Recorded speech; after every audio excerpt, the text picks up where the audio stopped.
There is one club in soccer that stands above the rest, one club that became greater than the game itself. This is the story of Real Madrid Club de Fútbol, the Royal Club.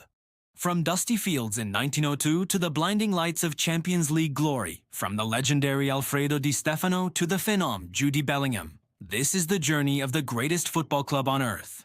So, sit back and witness a legacy written in white. This is Real Madrid.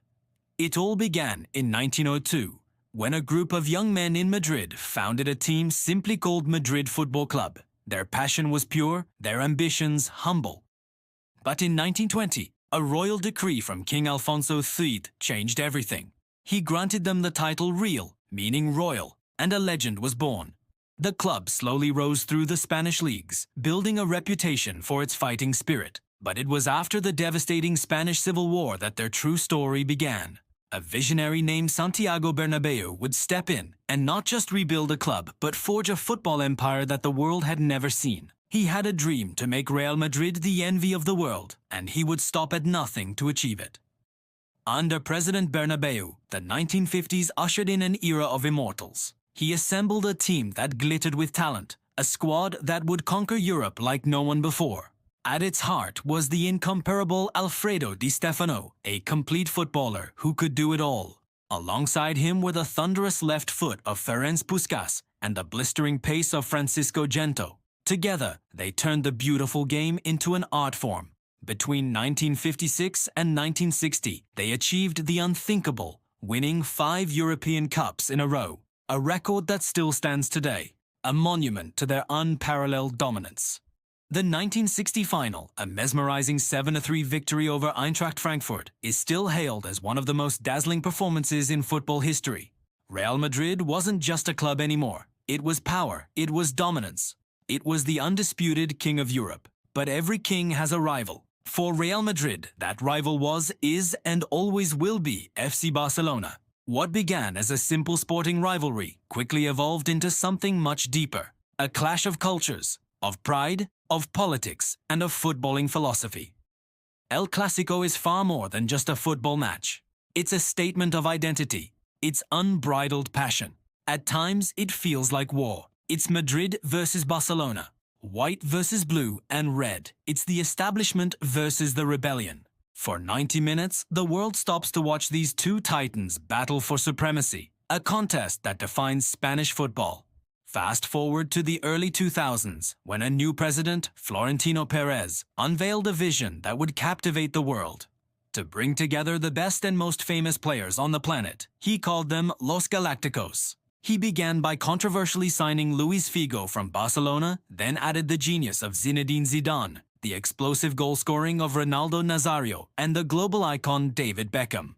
The world watched in awe as Real Madrid mixed breathtaking beauty, unprecedented fame, and sheer footballing brilliance. In 2002, Zidane delivered one of football's most iconic moments, that breathtaking, perfect volley in the Champions League final. It was the pinnacle of the Galáctico dream.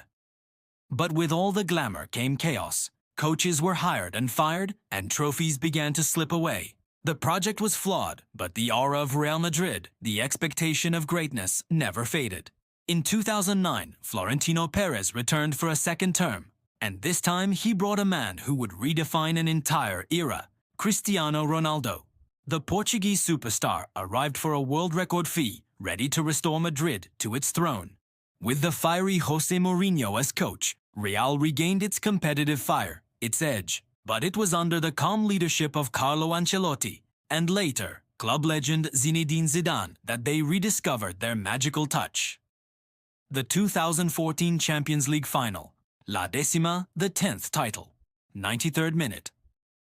Sergio Ramos rises above the chaos, his header saving Madrid from defeat and rewriting history. The legend was reborn, and it didn't stop there.